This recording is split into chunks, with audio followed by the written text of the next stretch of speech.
여러분의 인생의 시간은 몇 시입니까?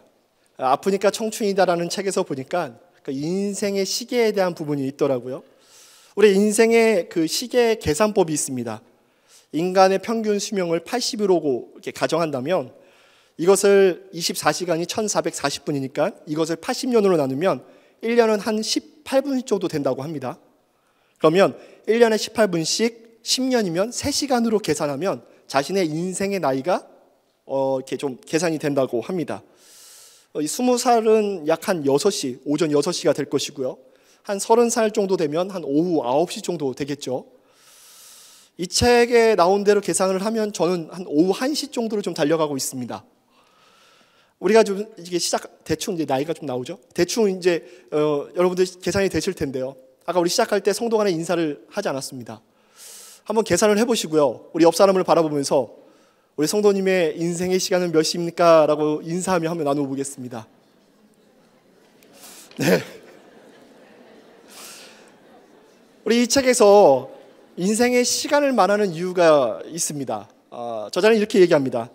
나는 너무 늦었어 라고 단정지으려는 것은 사실의 문제가 아니라 자기 기만의 문제다. 혹시라도 포기나 좌절의 빌미를 스스로 만들어서는 안 된다. 그대 아직 이르다. 적어도 무엇이든 바꿀 수 있을 만큼은. 그러니까 얼마나 이게 희망적인 내용이에요. 그렇죠? 우리의 시간이 아직 이르니까 포기하지 말라는 겁니다. 우리에게 희망이 있습니다. 장래에 희망이 있고 미래에 희망이 있습니다. 그런데 우리가 인생을 80으로 가정했을 때 이야기잖아요. 80살까지를 살았을 때를 이야기하는 겁니다. 제가 과거 호스피스라는 장례 사역을 섬겼습니다. 그 잠깐의 사역 가운데서도요, 10살의 우리 꼬마 아가씨를 먼저 하늘나라로 보내는 것을 보았습니다. 24살의 꽃다운 나이에 하늘나라로 가야 되는 자매를 보았습니다. 아직 너무나 어리고 이쁜 자녀들을 두고 하늘나라로 가야만 하는 가장의 모습도 보았습니다. 수많은 날의 새벽을 깨우며 많은 분들의 장례식을 섬길 때 제가 문득 드는 생각은 나의 장래의 모습은 어떠할까라는 것이었습니다. 사랑하는 성도 여러분, 우리는 다 그 길을 가게 될 것입니다. 그때가 언제인지는 알 수 없지만 우리 모두는 그 길을 걸어가게 될 것입니다. 그 누구도 벗어날 수 없습니다. 하나님이 그렇게 정해놓으셨기 때문입니다. 그렇다면 우리는 언제 떠날지 모르는 이 삶의 자리에서 모든 것을 포기하고 아무런 희망 없이 살아가야 되는 것일까요? 오늘 본문에 등장하는 믿음의 대가 사도 바울도 자신의 죽음이라는 그 길을 걸어가는 것을 알 수가 있습니다. 우리 6절 말씀인데요, 함께 읽어보겠습니다. 시작.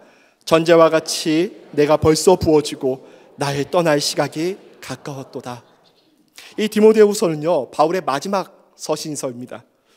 AD 67년경에 로마의 감옥에서 바울은 자기의 죽음을 예견하며 자신의 사랑하는 영적인 아들에게 마지막 편지를 보내고 있습니다. 전제와 같이 내가 벌써 부어진다라는 것은요, 구약시대 희생제사의 그 순서 가운데 포도주를 부었던 것이 생각나게 합니다. 또한 이 말씀은요, 바울이 로마서 12장 1절에 말씀했던 것처럼 자신의 죽음을 하나님께 드리는 산 제물로 표현하고 있다는 것도 겹쳐서 생각이 납니다. 바울은요, 자신의 장례를 준비합니다.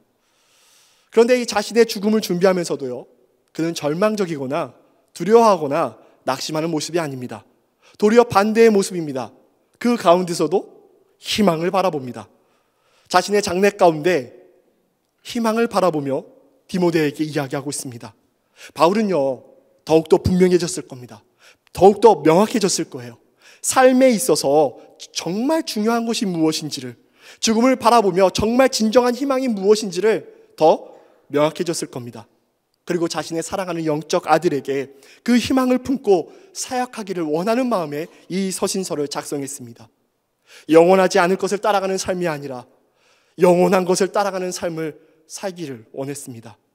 우리 또한 우리의 죽음이 어떠한 모습이든 언제 우리에게 다가오든 우리에게 허락하신 이 하루 가운데 희망을 가지고 해야 할 일이 있습니다. 중요한 일이 있습니다. 그것이 무엇일까요? 오늘 본문을 통해 함께 나누기를 원합니다. 첫 번째는 전도입니다. 우리 2절 말씀인데요, 함께 읽어보겠습니다. 시작. 너는 말씀을 전파하라. 때를 얻든지 못 얻든지 항상 힘쓰라. 범사에 오래 참음과 가르침으로 견책하며 경계하며 권하라.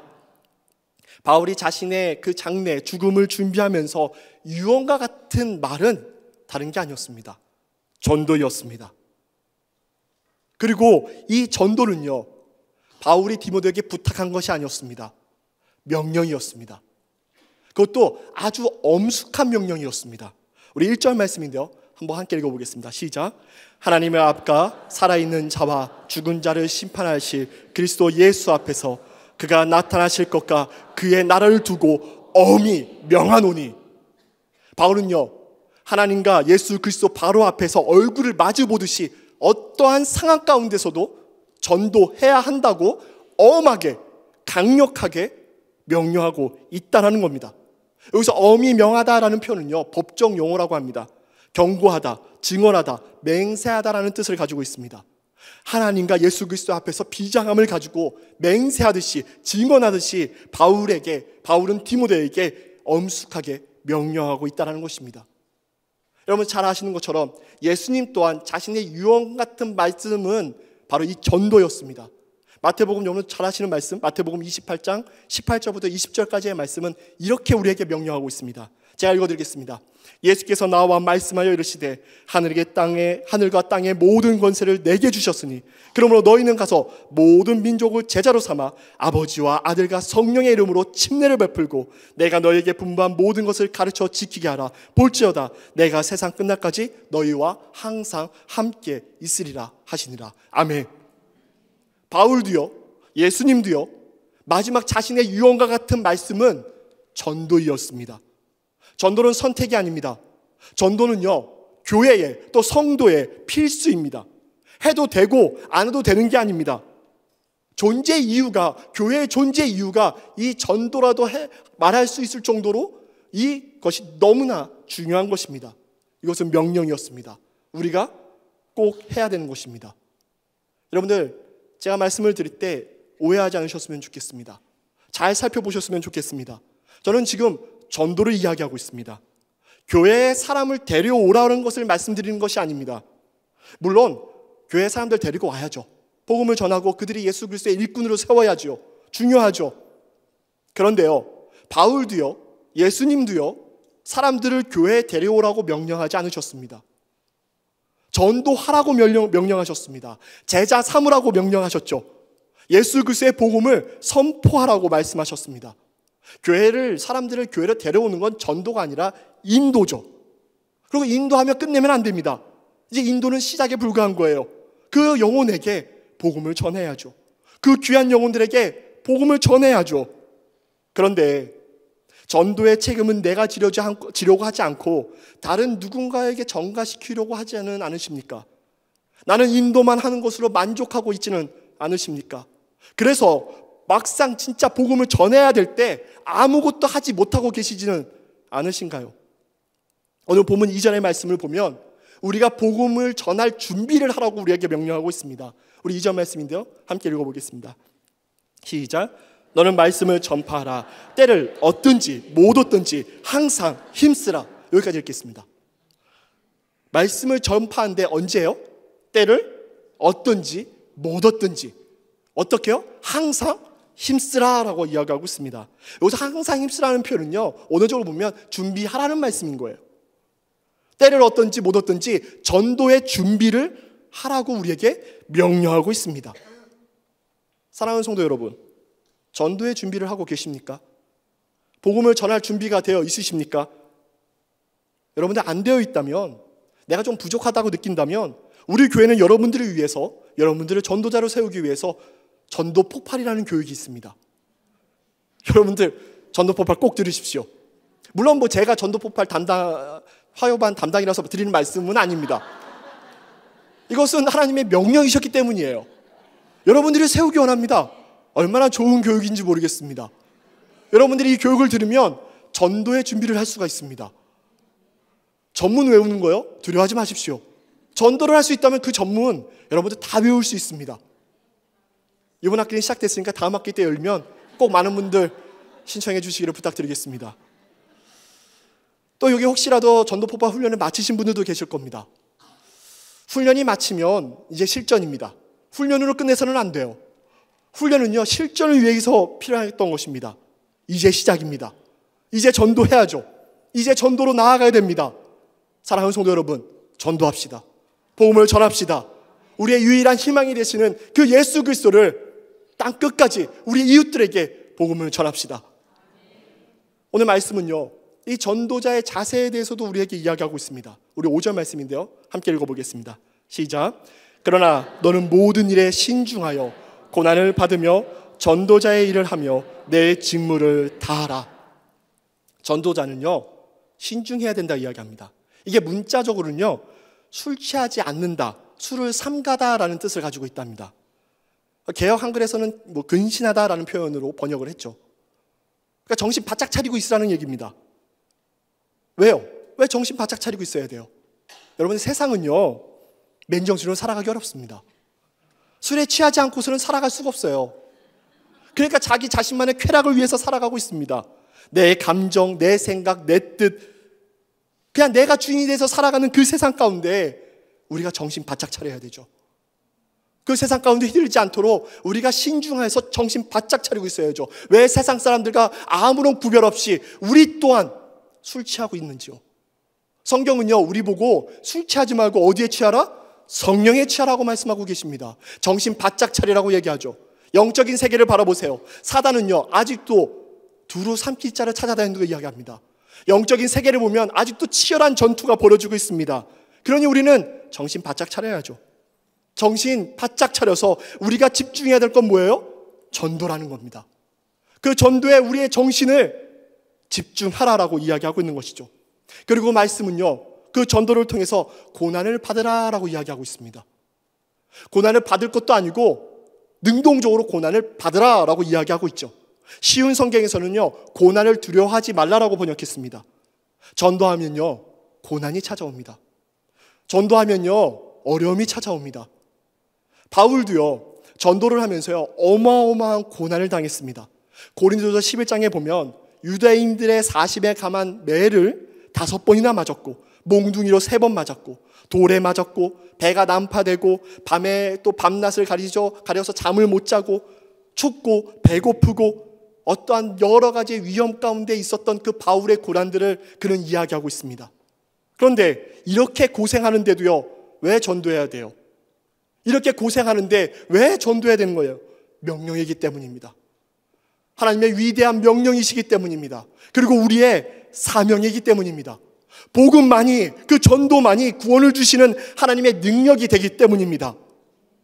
전도하다가 고난을 당하든 감사하십시오. 기뻐하십시오. 당연한 겁니다. 그리고 그 고난 가운데, 그 어려움 가운데 하나님께서는 그 기쁨을, 그 영혼이 돌아오는 것을 우리가 함께 누리게 해주실 것입니다. 전도포벌을 하신 권사님께서 이런 고백을 하시더라고요. 전도할 때가 가장 살아있는 것 같다고, 전도할 때가 가장 기쁘다고, 그 영혼이 돌아올 때 그 하나님의 기쁨을 함께 누릴 수 있을 것 같다고. 사랑하는 성도 여러분, 예수님이 진정으로 살아있는 소망이라면, 그분이 살아있는 우리의 유일한 희망이라고 하신다면 그분을 전해야 하셔야죠. 예수님을 전하는 희망 가운데 살아가는 여러분 되시기를 축복합니다. 두 번째, 오늘 하루 진정한 희망을 가지고 우리가 할 일은 바로 양육입니다. 양육입니다. 우리 2절 말씀을요, 쉬운 성경 버전으로 함께 읽겠습니다. 시작. 언제 어디서나 하나님의 말씀을 전하십시오.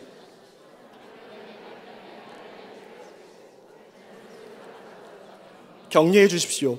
끝까지 참고 그들을 잘 가르쳐야 합니다.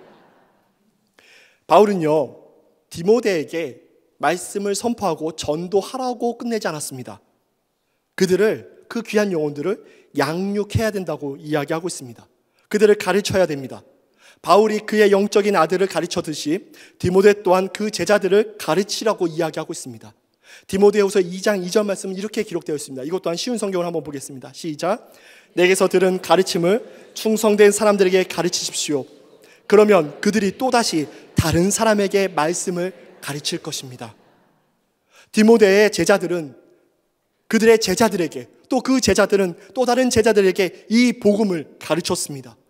예수 믿는 삶이 무엇인지, 예수님을 어떻게 기쁘게 하시는지, 삶의 목적과 믿음과 인내와 사랑을 끊임없이 노력하는 그 마음까지 그들은 그렇게 제자들을 삼으면서 하나님의 나라를 확장해 나아갔습니다. 건강한 제자가요, 건강한 제자를 낳습니다. 목장교회도 마찬가지입니다. 건강한 목자가요, 건강한 목자를 낳습니다. 건강한 목장이요, 건강한 목장을 개척하는 것입니다. 그렇게 제자를 삼아 나아가는 것입니다. 그렇게 하나님의 나라를 확장해 나아가는 거죠. 우리 교회에, 주구촌교회의 기본 교육인 새가족의 길에는 이런 그림이 있습니다. 한번 보시겠습니까? 여러분들 새가족의 길 배우셨으면 다들 기억이 나실 겁니다. 이 그림의 의미가 뭐죠?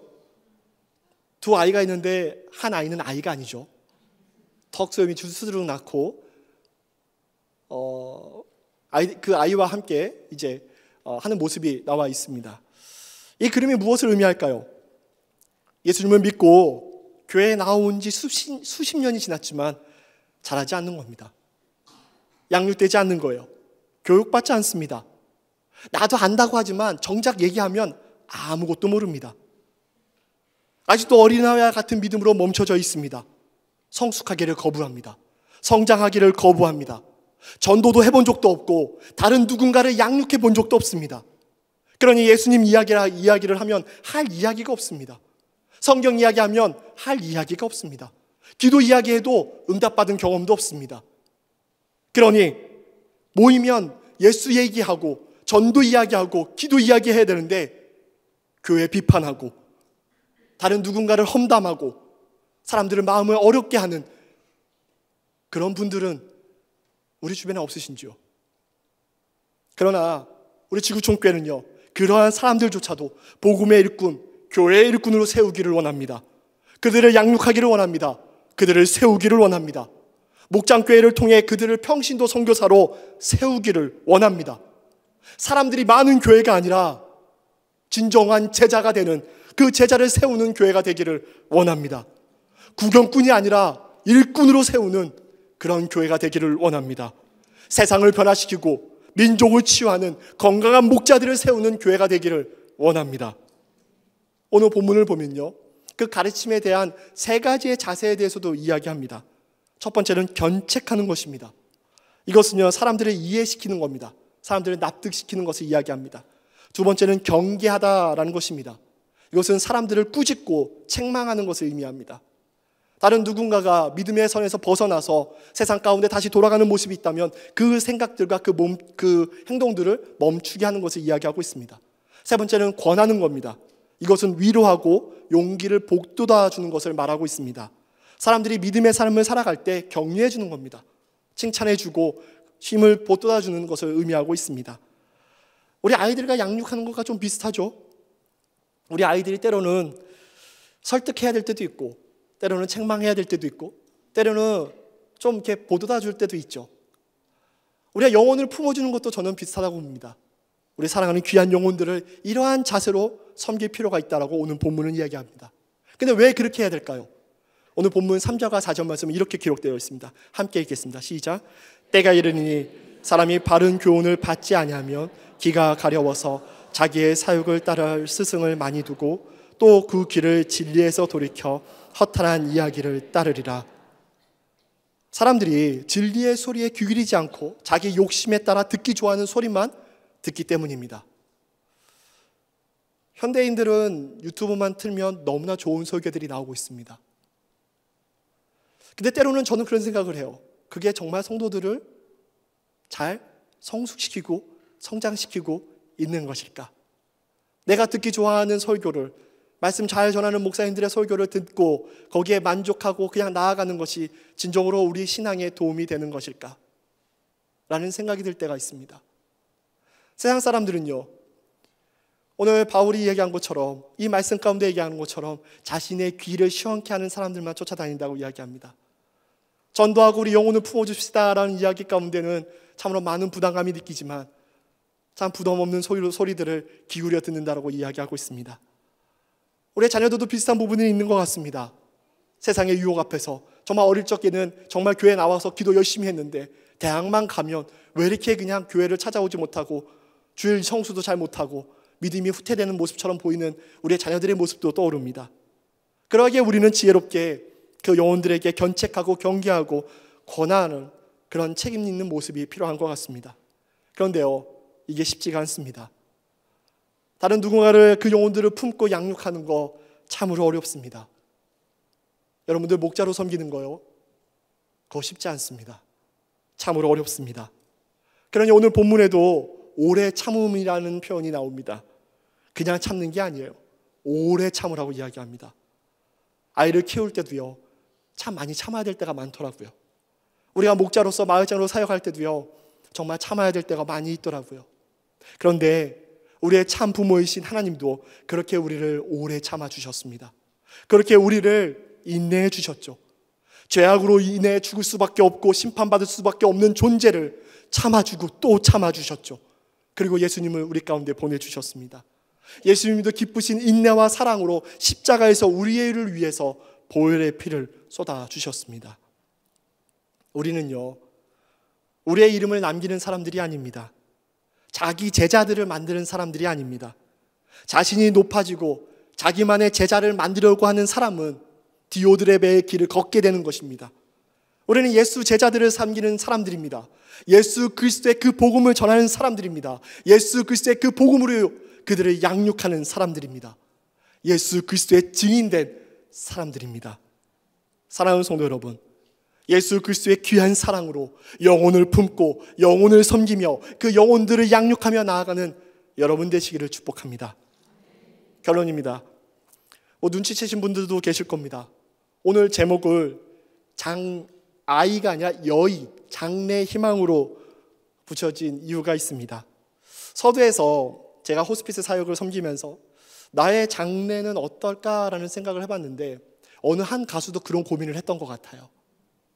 이찬혁이라는 가수인데요, 이 가수가 그런 고민을 하면서 에러라는 앨범을 발표를 합니다. 이 에러라는 그 앨범이 11곡이 들어가 있는데 내용이 자신이 그 교통사고로 당한 후에 자신이 죽음에 이르는 그 시간 동안 그것을 상상하면서 이 앨범에 담게 돼요. 그리고 마지막 곡이 오늘 설교의 제목처럼 장래희망이었습니다. 제가 이 장래희망이라는 곡의 그 가사를 일부분 읽어드리겠습니다. 아는 얼굴 다 모였네 여기에. 한 공원에 다 있는 게 신기해. 모르는 사람이 계속 오는데 누군지 기억이 안 나 미안해. 종종 상상했던 내 장례식엔 축하와 한호성 또 박수갈채가 있는 파티가 됐으면 했네. 왜냐면 난 천국에 있기 때문에. 오자마자 내 몸집의 선업에 커다란 사자와 친구를 먹었네. 땅 위의 단어들로는 표현 못해. 사진을 못 보낸 것이 아쉽네. 모두 여기서 다시 볼 거라는 확신이 있네. 내 마음을 전하지 못해 아쉽네. 할렐루야. 꿈의 왕국에 입성한 아들을 위해. 할렐루야. 함께 일어나 춤을 추고 뛰며 찬양해. 할렐루야. 꿈의 왕국에 입성한 아들을 위해. 할렐루야. 큰 소리로 기뻐 손뼉치며 외치세. 이찬혁 가수의 부모님들이 몽골 선교사라고 하시더라고요. 그래서 그런지 이 노래에는 기독교적 가치관이 많이 묻어 있는 것 같습니다. 원래 앨범은요 2022년도에 발표가 됐어요. 그런데 이 노래가 주목을 받은 건 작년이었죠. 2024년 11월 29일 날 그 청룡 영화 시상식에서 이 노래를 부르게 됩니다. 그리고 퍼포먼스로 이 노래가 끝나고 관 속에 들어가서 그 관을 옮기면서 끝나게 돼요. 많은 사람들이 이 퍼포먼스를 보고 많이 놀랐습니다.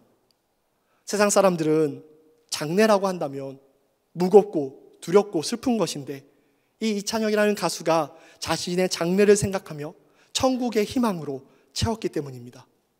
그래서 아까 우리 뒤에서 얘기하면서 우리 목사님들과 잠깐 얘기했는데 오늘 말씀 설교를 끝난 다음에 관속으로 해서 기도 백업하시는 분들이 이렇게 옮겨가면 더 어땠을까라는 말씀을 하셨는데 관을 못 구해서 그러지를 못했습니다. 바울도 오늘 본문을 보면 자신의 죽음을 준비하면서 이렇게 고백합니다. 이제 후로는 나를 위하여 의의 면류관이 예비되었으므로 주 곧 의로우신 재판장이 그날에 내게 주실 것이며 내게만 아니라 주의 나타나심을 사모하는 모든 자에게 노니라. 아멘. 믿음의 사람들, 복음의 사람들의 장래는 결코 슬픔으로 끝나지 않습니다. 천국의 소망으로 채워집니다. 복음이 넘쳐납니다. 우리에게는 예수 그리스도가 있기 때문입니다. 그분이 있기에 우리는 그 장래에도 희망이 있습니다. 더 나아가 장래뿐만 아니라 우리의 미래에도, 그리고 오늘 이 순간에도 예수님 때문에 희망이 있습니다. 바울은 7절 말씀에 이렇게 고백합니다. 나는 선한 싸움을 싸우고 나의 달려갈 길을 마치고 믿음을 지켰으니. 아멘. 바울의 이 선한 싸움은요, 복음이었습니다. 그는 복음을 선포했고 복음을 가르쳤습니다. 그리고 복음으로 양육했습니다. 이것이 이 땅에 남아있을 동안 우리가 싸워야 할 선한 싸움이기도 합니다. 우리가 끝까지 지켜야 할, 그 장래의 모습까지도 가져가야 할 우리의 사명입니다. 사랑하는 성도 여러분, 여러분의 장래는 어떠한 모습이길 원하십니까? 이 땅에서 무엇을 남기고 싶으십니까?